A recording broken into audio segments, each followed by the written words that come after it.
tunnel, which is our prayer and hope. We don't want to waste that incredible, unusual year. We don't want to remember, we don't want to forget the lessons that we've learned. We don't want to neglect the important things that became dear and near to our hearts. And not the least of them is you, is our ability to host you and your groups and your audiences in Israel. This is something that we should never ever take for granted. We didn't think we ever did, but now for sure we don't. And so, greeting you with shalom from Jerusalem. I know that Yinon and Ibrahim are at our corporate offices. I'm joining you today from my home office. We live in a small village, just a few minutes away from our corporate offices. But because of the closure dynamics, it's easier to work from home these days, as I'm sure you know. We wanted to look today for a few minutes and give you a kind of a bird's eyes view of the southern region of Israel. We looked at Judea in the past, we looked at the northern sites, some of the famous biblical sites are very well known in those parts of Israel, but there are some fantastic and beautiful spots that are just as biblical, just as historical, and just as pleasing to the eye, a great experience for any visitor to Israel. All of them are in the south of Israel, the area that is biblically considered the land of Judah. And so looking at the map, the picture on the screen, that would be the topographical view of Israel as a bird's eye view, maybe from a satellite 20, 30 miles up in the air. And you can see the Mediterranean Sea on the left, which the Bible calls the Great Sea. You can see the Shfela, the coastal plains. They go about between 10 to 20 miles inland, which will be the lowlands, the flats of the coastlines, and the low hills rising up to the green area in the middle, which is the mountains of Judea and the mountains of Samaria. That's the backbone, the mountainous backbone of Israel. And as you keep moving to the right, that is to the east of the map, you drop into the deepest canyon, literally, in the world. You get into the Jordan Valley, which brings you all the way to the Dead Sea, as you can see at the bottom of the map, which is the lowest cavity on planet Earth. You cannot dig any deeper on the planet. And of course, many of you have been to the Dead Sea. And if you haven't, make sure that it's on your itinerary for your next visit. It is an unbelievable, unique experience. Really should be one of the wonders of the world. The next map will begin to take us into the areas that we actually wanted to discuss today. I don't know if it's Yinon or Ibrahim. Which one of you has got your finger on the trigger? There we go. And so a number of sites down south. Again, we are in the land of Judah, the land of Judea, which will be the southern region of Israel. It will include the mountains of Judea, as you can see in the distance in the map, but it will also include the hill country and the coastal plains toward the Mediterranean, but in the south of Israel. So if you remember the modern state of Israel, and you got Tel Aviv, kind of centrally located on the coast of the Mediterranean, anything to the south of Tel Aviv, Ashkelon, Ashdod, and those parts will already belong to what was biblically known as Judea. And in the heart of Judea, the first spot we wanted to brag about today, because it is so beautiful, it is called the Adullam Park. It is actually a national park. It was developed beautifully by our antiquities authorities and national parks authorities. It is laying below if you look at the mountains in the distance, if this would be more of a telescopic view, you could see the city of Hebron. So it is below the city of Hebron, which is up on the mountains, actually one of the tallest, highest spots on the mountains of Judea. But once you start dropping down to the hill country, you come to some beautiful oases. This is one of them. It is the Adullam Park. You might remember the name. It is a known name biblically. Actually, Adullam was one of the many, many small kingdom cities that filled up the land of Canaan when the children of Israel came into the land after the Exodus from Egypt. We know in the Bible about different tribes, different wars, different conquests that Joshua led the tribes of Israel in. Well, one of them was the Adullam kingdom, and it was the name of the tribe that occupied that area. It was pretty much on the edge of the land of the Philistines. It was a Canaanite small city kingdom. And of course, as you remember, it became famous in the Bible as the name of the cave where King David hid from Saul before he became king. He was already anointed by Samuel the prophet. He was already called to be the great kind of a messianic king of Israel. But before his ascent to the throne, there was a season of testing. There always is. There was a season of trial. There was a season of persecution. And David hid with his 400 disgruntled men. They were running around the countryside. The land of Judea, which we are looking at today, is classical hiding place. It has a lot of caves. It has a lot of mountains, ravines, canyons, hidden valleys and streams. And that's where David was hanging out for quite a while, escaping King Saul. Remember, who was the first king of Israel, but who persecuted David because he knew that the next king will be David. He was appointed by the Lord. There was prophecies concerning him. He was anointed by the prophet Samuel, and King Saul couldn't stand it. There's always the persecution, the tension between the powers that be and the next generation of God. And so David hid in the cave of Adullam, doing one of the most beautiful stories told us in the early days of David.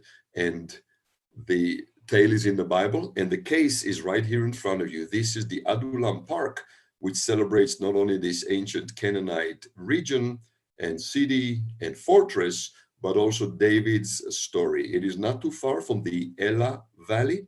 You might remember the Elah Valley, where another miracle took place. And so a beautiful area and a beautiful spot to include in your itineraries when you consider southern Israel. The next picture, please, will take us to the Beersheba Tel. Tel, of course, would be the word for mound, kind of a small mountain, but it's an artificial mound. It is a man-made mound that's basically made of various layers of civilization that were built on the same spot time after time after time. We have a few mounds in Israel that go back thousands of years and include dozens of layers of dozens of different population seasons, century after century, where the newcomers built their own city, their own walls and wells and businesses and shops and stables. They built it on the ruins of the previous civilization. And so they become raised up, they become mountainous, they become like small mountains. Tel Beersheba is one such mound. It is very close to the modern day city of Beersheba, which is our main city in the Negev today. So we are not talking about the Negev wilderness region, which was mostly associated with the tribe of Judah in biblical days. Again, the southern part of the land of Israel, the tribe of Judah was one of the biggest tribes, and its territory was huge, and it included the Negev wilderness. Well, the Beersheba Tel, the Beersheba Mound, which is the ancient city of Beersheba, is right there in the heart of the Negev wilderness. And you all know the story. Anybody who opens the Bible will remember the story, and the name tells everything. Beersheba.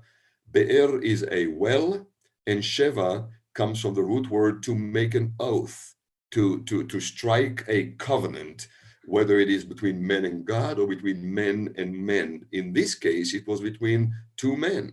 The story goes in the Bible about Father Abraham and how, as part of his early sojourns and journeys in the promised land, he also came with, he became a rich man. God blessed him with flocks and possessions and hundreds of employees.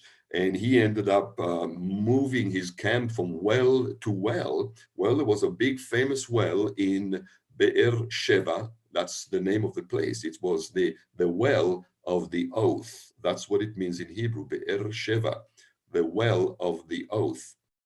And that's where he struck an agreement with Avimelech, which is one of the famous Philistine kings at the time. There's another story associated with that king, but that's for another day. It was then Isaac, Abraham's son, who also had to contend with the local Canaanite shepherds in the same place. And so this well and this community that was built around this well became very famous. I think that the next picture actually shows us the well itself. There's been a restored well, as you can see in the bottom left picture. Again, whether this was the well, we don't know. We're talking about events that took place thousands of years ago, but this was a well that was discovered and was replenished as it was. It's very deep, it's very wide, it's very well built. It is walled with stones all around, going very deep into the ground. And in that arid area, in that desert region, water was life. And so every biblical story that is anchored in southern Israel is usually associated with a well or with a spring or with some kind of a source of life, some kind of living water running somewhere. And so that was beautifully restored in the Beersheba Mound area. And of course, the well of Abraham is on display right next to the tents arena. And the whole oasis is put together in such a way that you and your group relive the Abrahamic stories. You can relive, you can open the scriptures and read the story of Abraham and Avimelech and Isaac and the Philistine Canaanite shepherds arguing over the water sources and seeing the hand of God come through on behalf of his children time and time again. Abraham's well tells the story well. Next picture. I think, if I remember the slideshow right, this is Sde Boker Kibbutz. I know it's a bit of a full word, but it's Sde Boker, two Hebrew words. And kibbutz, you know what the kibbutz is. The kibbutz is our corporate communities that were founded. We have a little more than 300 kibbutz communities in Israel today. They have gone through many transformations since the early days of the state of Israel. But 100 years ago, 80 years ago, 70, 60 years ago, before the independence of the state of Israel and into the first few decades of the life of the newly born state of Israel, the kibbutz was the backbone of the nation. It was really the only way that people could survive in the outer regions of the land. Of course, you had a few big cities. You had Tel Aviv, you had Jerusalem, you had Haifa, you had Jaffa, you had Nazareth. But excuse me, as the Jewish population was moving out to take the land, the only way to move out into the open spaces, into the open land, was through kibbutz communities. They had to bond themselves together. They had to pool their resources together. They had to, literally, this was the purest form of communism without the oppression of the communistic system. And it worked. It worked for a couple of generations. By today, I would say most of our kibbutz communities in Israel have privatized, went through some privatization process, and people have their personal properties. People can run their own businesses or their own jobs, but it is still a beautiful community to see the communal lifestyle that was necessary for the early pioneering generations, both for defense, but also economically and socially. You had to hang together tight. Tribes, families hanging together, and the kibbutz was a modern day such display. This kibbutz is called Sde Boker, which is Sde Boker in English would be, maybe you can help me. It's like the cowboys field. That's the name in Hebrew. And it is known, it is also in the south of Israel. So we remain in the Negev area. We remain in the region of the tribe of Judea. And this kibbutz became very known because it became the retirement place for our first and legendary prime minister, Ben-Gurion. You might remember him, a legendary individual. The top picture shows him making a headstand. He was very known. Every morning, Ben-Gurion used to go to the beach. That's before he was retired, when his office and home were still in Tel Aviv. In the early days of the States, during the 1950s, he was very known. He was a man who appreciated open air, appreciated physical exercise, and he was caught many times going in the morning with his bodyguards and his secretary to the Tel Aviv ancient coastline, the beach of Tel Aviv, and do headstands like this. So here's his little picture, and the pictures below is actually his original living room. He was a very humble man, and I think that's why we love to go there. I actually was there not too long ago with a family visit. It is a great spot to bring the group. We brought our family because you see a slice of the miracle of the modern day state of Israel, how it was born in such humility, such struggle, such sacrifice. He ended up, his retirement was to be a shepherd. Ben-Gurion, our legendary prime minister, retired in a small kibbutz home. This is his home. The little hut that you see up there was a small 2-bedroom kibbutz, home. I would think that it had no more than 60 square meters. That would be 600-700 square feet. For those of you who think in feet, very small. I was inside that place. And as you can see, the original furniture is still there. His office was there, covered with books from floor to ceiling, from wall to wall. And this was the legendary residence of our first prime minister, Ben-Gurion. David Ben-Gurion, son of Gurion, was his last name. And one of his most legendary sayings that he left for us is, he said, in Israel, he says, in order to be a realist, you have to believe in miracles. And so Ben-Gurion residence home at the Sde Boker kibbutz is highly recommended, a beautiful spot. There's a beautiful museum to see the whole slice of the early days of the state of Israel. There's a beautiful movie for your group to watch. And of course, we have the academy there, the Ben-Gurion Academy, which is an educational facility, fantastic place to visit. Next, please. And of that, it's very close actually to the Sde Boker kibbutz, the one we just looked at. It is a absolutely gorgeous oasis, again, in the heart of the land of Judah, in the heart of what is today considered the Negev, our southern wilderness. But as you can see, it is not like the Sahara wilderness of Africa. This wilderness has running water through it. This little stream is called the Tin River. Actually runs throughout the year. There's always running water, sometimes more, sometimes less. And there's a beautiful oasis. As you can see, it's accessible. Children come for trips, families, groups.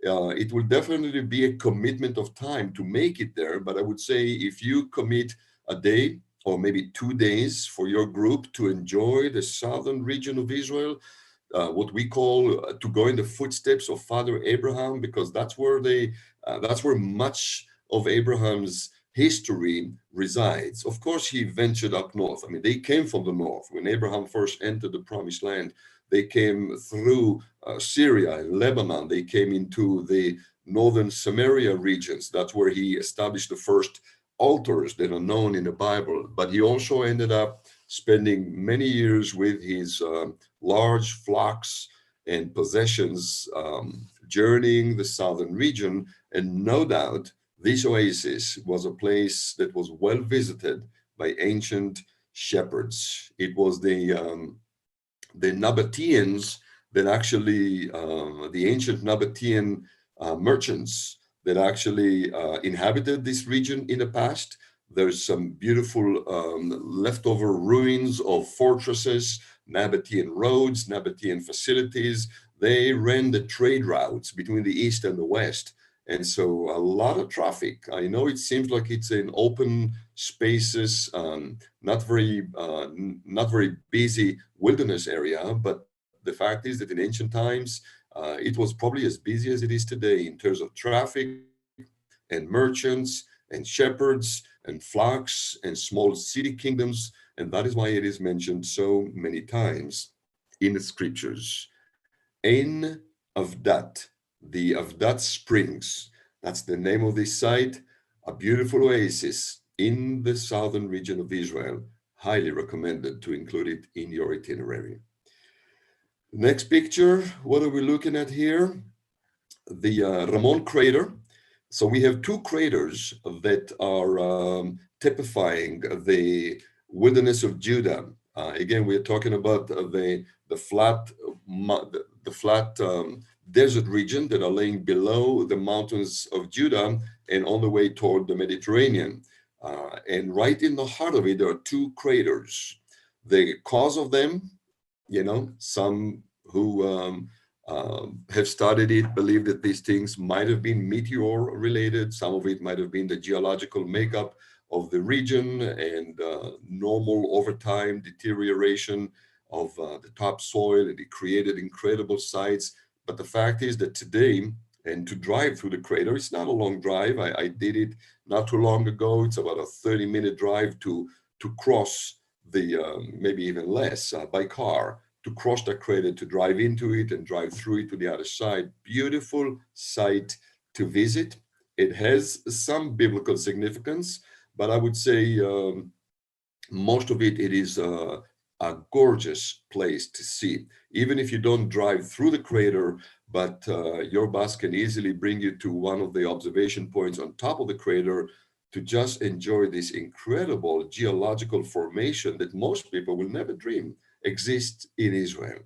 So again, it'll take a commitment of time. I would say if you are in the southern region of Israel for a day or two, the crater should be easy access, and for sure you can drive by and take 20 minutes to snap a few pictures and enjoy the beautiful site. Not only is the geological formations magnificent, but there's some beautiful life, wildlife in there, and the soil, the rocks, the land itself is colorful like you would not believe. Highly recommended. The large crater, Ramon crater, which is, by the way, for those of you who are interested, is not too far from Israel's nuclear facility. So you can have some fun driving by that one as well. Next picture. We are looking into the Timna Park. The Timna Park is a beautiful spot in the Arava region. You might remember there's a flat, long stretch of land between the Dead Sea and the Red Sea. All right. So I know that most pilgrim groups don't get that far south in Israel, but those who do are always rewarded, because the south part of Israel, the land of Judea, the footsteps of Father Abraham, as we call it, and this region of the Arava are not only mentioned in the Bible frequently, but do offer some beautiful sightseeing and topography that is very rare. For example, this picture, the Timna Park is actually related to the biblical story about the mines of Timna up until the 1960s, I think maybe even the 1970s. This was an active copper mine that the state of Israel operated in the region.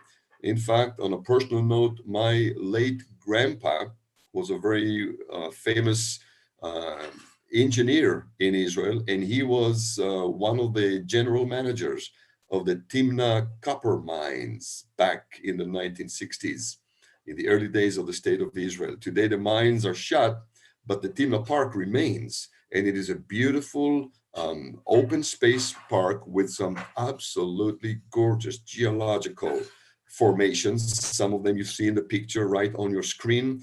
It also became a home to an artificial lake, as you can see below. There's a beautiful parking area, camping area. Families come. Our children and grandchildren were camping there just a few weeks ago on a small vacation. So it is a beautiful, hospitable place. And it includes actually the site, uh, the, um, the a replica of the tabernacle that was built by Moses, the Levites, the priests in the wilderness by the instructions of the Lord. And so we have a very amazing tabernacle replica in that very Timnah park that is well worth your visit. It offers kind of a complete recreation of the furnitures, the sizes, the dimensions, and the activities that took place in the tabernacle that Moses commanded Israel to erect in the wilderness. And remember, what was the purpose of the whole thing?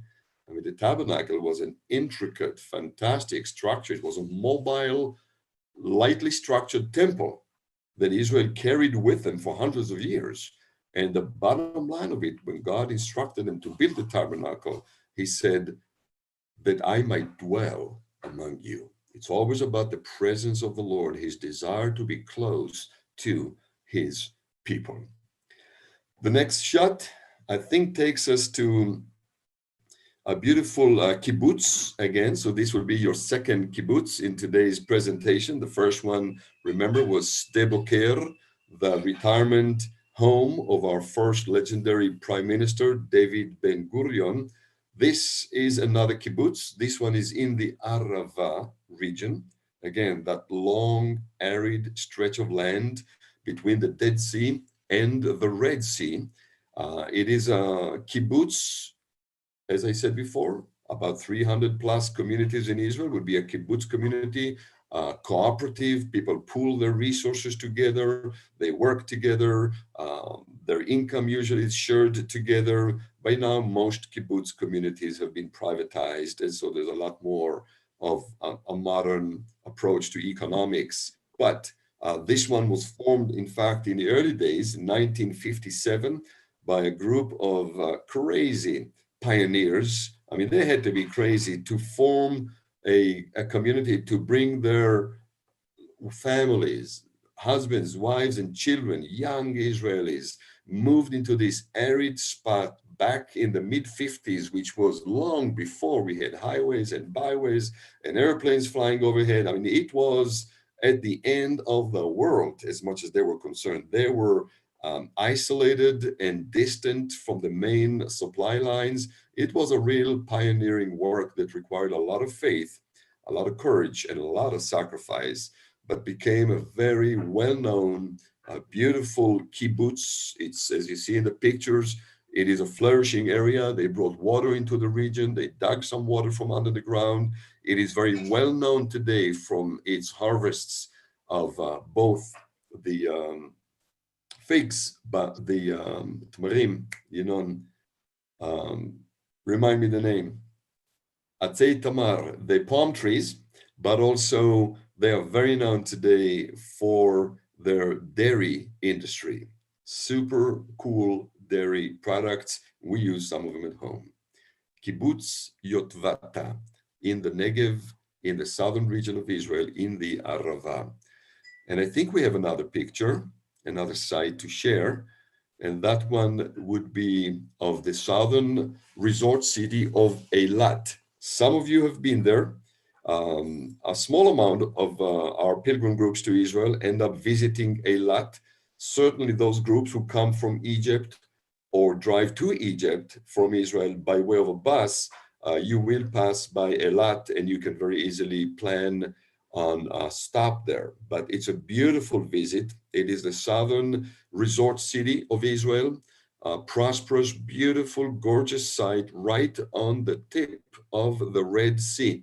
So you can see the boats, you can see the marina, you can see the seaside hotels, very famous for tourism. A lot of European tourism is coming into Eilat because of the warmth. It is also always warm. It's also comfortable. Even in the winter, it is very mild weather. We have some beautiful underwater operations, aquariums, snorkeling, diving operations. Some of the most beautiful underwater diving in the world is at the Red Sea, as you can see below. The place is beautiful.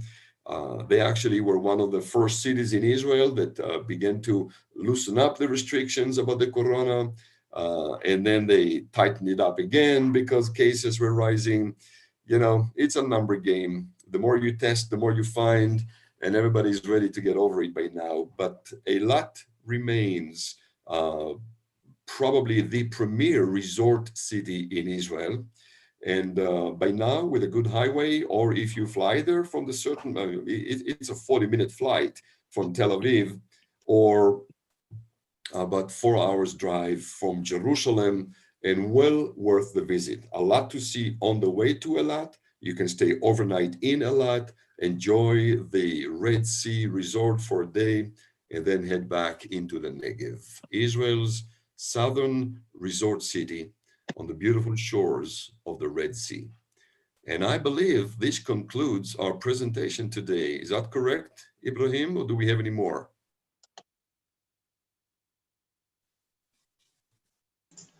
Yeah. Hi, Reuven. Yes, this is the last one because there is nowhere to go further because it's border. Border, yeah. So thank you, Reuven. As you can see, Israel, we have a lot of sites to offer, and I'm sure that few of these sites is brand new for you, so it's good for you to think about the new ideas to offer to the market, especially in Indonesia, and especially for the one that is coming from Egypt. They're doing 3 countries, starting in Egypt and then crossing to Israel. So these areas in the south is very relevant for your visit. So you can see a lot of sites on the way to Jerusalem, and also you can, as Reuven said, you can stop in Eilat, or you can have overnight at the Dead Sea after a day tour in the southern region of Israel. If I may add that soon once tourism is coming back, you will be able to enjoy flights arriving directly to Tel Aviv from the Emirates, from Bahrain, from other places. So the Negev, the region that we have talked about today, is over 60% of the country. So that's a big part of the country. And now many groups, we expect that they would like to visit Israel only. So it's time to prepare new itineraries and new locations because people would like to see new things and spend more time in Israel. So contact us, feel free to contact us if you have any questions, if you want to know more about the region and the sites. There are many more sites than we talked about actually. So talk to us and we'll be happy to design new itineraries for you. Okay, great. Thank you so much for the update. If you have any questions, ya kalau ada pertanyaan, please feel free to put in the chat room or ask directly by unmuting yourself. There is one question dari Ibu Grace. She's asking for Yotvata Kibbutz. I hope I'm saying it right. But she said, does this include a tour of the date orchards when you go there? Yotvata is a great place to visit. There are many kinds of visits in Yotvata. You can see the cows, you can see the dates, you can see the the dairy products. They make beautiful dairy products, cheese and milk. You can see that. And there is also a children park. So any kind of agricultural visit, it's possible in Yotvata. You can actually spend one full day in Yotvata just seeing the agricultural activity. Also, there's a restaurant over there that some of the groups, when they cross from Egypt early morning, so they arrive to Eilat around noontime. So there's a restaurant at the kibbutz itself that serves food, and also they have the best ice cream. So you really need to do this tour in Yotvata. Sounds great. Okay, looks like a good incentive to go there. I love ice cream and cheese, so if anyone loves that, please do that. Is there any other question from anyone? Let me see. I think there's a couple of new messages coming down there. Is it this from Ibu Rosni? Thank you for tuning in and for opening your video as well, Bu. Nice to meet you. It says, is it possible to stay one night at Eilat? Usually Indonesian group only pass by because chasing time to go to Egypt. Definitely. Eilat is one of the most concentrated hotel area in Israel. There are probably close to 100 hotels, thousands of rooms, and many people visit them. It's a bit more expensive than the border cities of Taba and Aqaba, but there is a big price range that we can talk about. So yes, you can spend one or even more nights in Eilat. Highly recommended. Looks beautiful, really beautiful. Yeah, I'd stay more than one night there. It looks so nice. There's another question from Boo Grace. How many days would be ideal for a mono Israel tour? It's always a tough one for when people ask tour agents how many days is ideal. We always want to say a long time, but what would be ideal for a full Israel tour? Okay, so as you can see, Israel is a very small country, but there's a lot of things to offer. So we recommend that your tour should be minimum of 6 nights, 7 days to cover the most important sites. But the more days is more things to see.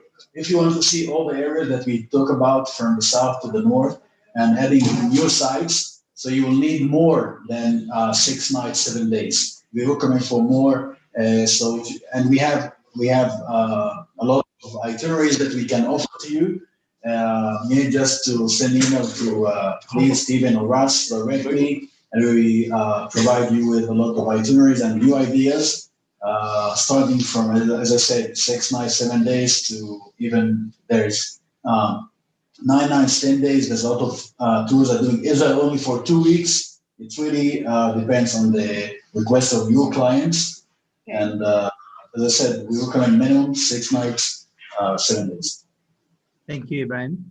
I think it's an important note here. I think what was saying before is quite important, because I heard recently from some agents, they believe that to travel to Europe or to New Zealand or Australia, the fastest or earliest time this could happen is probably July next year, 2022. And which is quite scary if we think about it. It may happen, but places like it's quite encouraging when we heard earlier today that Yunan said that Israel may open up as early as March 2021. When this happened, we are very limited with the places that we can send our tourists to. So I think it is possible now to do longer itineraries, not like before where everything is rushed. I think places like Israel would be somewhere where it would benefit if you would do a longer tour. Yeah. So I think outside the box, think outside the normal Holyland tour. This is the opportunity and the time to maybe ask now in preparation for selling to Yunan, Ibrahim, and Reuven, to see what you can do. I mean, you can even give how many days and where you land and where you leave. And I'm sure they will be able to cater and make a tailor-made itinerary for your clients. Yeah, just a side note on that. Here's another question from Ibu Rosni. She's asking how many days in total if you want to include 1 night or 2 nights in Eilat and Egypt. Depends on the flights that you're doing. If you're arriving directly to Tel Aviv, so you can do an Israel tour, then cross to Egypt and spend overnights in Taba or Mount Sinai. A drive to Cairo would be a bit long. So from Sinai to Cairo for overnight and then back to Israel would be very long, although it's possible. So it depends really on your flights. So if you're doing this, Tel Aviv, and you're doing only Sinai, then probably 8 days in Israel and about 3 to 4 days in Egypt. If you're doing with Cairo, and then you would arrive in Cairo, depart from Tel Aviv, or the opposite, I would recommend about also 10 to 12 days. Great, thank you. What are the new rules to go to Israel after or during COVID situation right now? I mean, I'm assuming you're asking about quarantine or something like that, vaccination, Ibu Rosni? Yes, I was asking about the new rules if we are going to visiting the Egypt or Israel or the other country around there. Is it there is a new condition if we are entry or we are going to go out? Maybe because after this COVID must be the new rules, so many rules to entry this country. Yeah, thanks for the question. Nothing is finalized yet. The government is talking about, and it looks like they have a plan. Currently, the country is closed. No foreigners are allowed in. But the plan is saying that by 15th of March, the country will be open for foreigners, tourists, and people will be allowed in based on one of three conditions. First is a vaccination, proof of vaccination. The other one is a proof of recovery from COVID, that you had COVID in the past and now you don't have it anymore. And the third condition is that you come with a negative PCR test result, 72 hours before the flight. So if you have one of these three things, you will probably be allowed in, but this is not confirmed yet. This is the plan.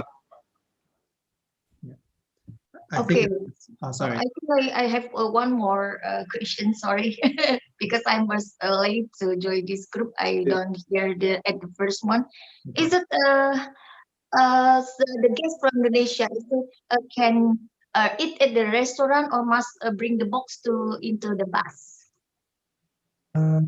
So the current plan is talking about restaurants that will be only serving tourists. So there will be restaurants for the locals and restaurants for the tourists. So each restaurant will have to choose whether they cater for them or for them. So I'm sure we will have many restaurants for foreigners only. Okay, so we don't have to bring the box to the bus to eat there. So they are available for the guests to eat in the restaurant. Yes, and the same goes with the hotel. Hotels will have to have an area just for foreigners. So a big hotel will have a big dining room. One half will be for foreigners, one for Israelis, and they will not be allowed to mingle between. But you will eat and accommodate normally. Okay, thank you. Thank you for the questions, Bu. I think that's similar answer for Ibu Grace's question about indication of health regulations. But she also asked about how long will visa process take if they were, is it probably quite normal as before, I guess. You know. Yeah, there is no change in the visa processing. So 1 full month. We suggest a little more than 1 full month for the visa process.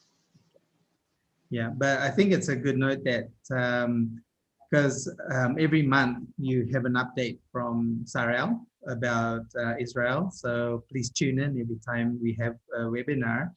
I think next month's one will be very, very interesting to see what the regulation would be because it'll be March already. So it's either going to be open already or quite soon to be open. So it's quite exciting for that opportunity, yeah.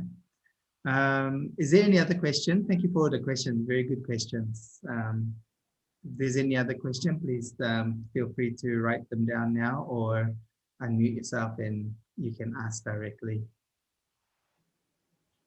Yeah. If not, you can always send Perantara an email or you can WhatsApp myself or Ibu Liz and we can relay the questions to the team in Sarel and we come back to you on that. But thank you again for everyone. Thank you for tuning in for our first webinar. Thank you, Reuven, for the very insightful about the Abraham's trail. And I think it's going to be something that's exciting to make new itineraries and see different places in Israel. It's a great opportunity. Again, I just want to encourage that whenever borders are open, it will be very limited for this year. So when it's open, do your best to sell. And when you do sell it, make it a quality itinerary and make people to have a great experience. And I'm sure they will love it. Yeah. So thank you again for joining in. We'll keep you updated with upcoming webinars and hope to see you again shortly. Shalom to everybody. Thank Gonna you. send it in the chat room. Thank We're you gonna semuanya. Terima kasih. Thank you. Terima kasih Ibu Grace sudah menyempatkan hadir. Yeah, nice to see your faces. We want to see more faces if possible. In the future webinars, please do put your cameras on. It'd be nice to see you. Not just your name. So it'd be quite nice to see you. Stephen, I don't have your contact number. Please give me your contact number. Yes, we'll put that in our chat. Okay. I'll write down on our chat now. Thank you. We're gonna also send the link of the YouTube channel information so you can We sent the link already earlier chat, so please have a look at that. There's a few YouTube channels there that you can see, one from SARL and also one for us. If you missed any part of this webinar, you can always review it back by tuning into our YouTube channel as well. And we'll send you also the slides later via email and also WhatsApp so that you can download that on your computer. Okay, thank you again, everyone, and we'll hope to see you again shortly. Thank you. Thank you. Goodbye. Bye. Bye. Shalom. Bye.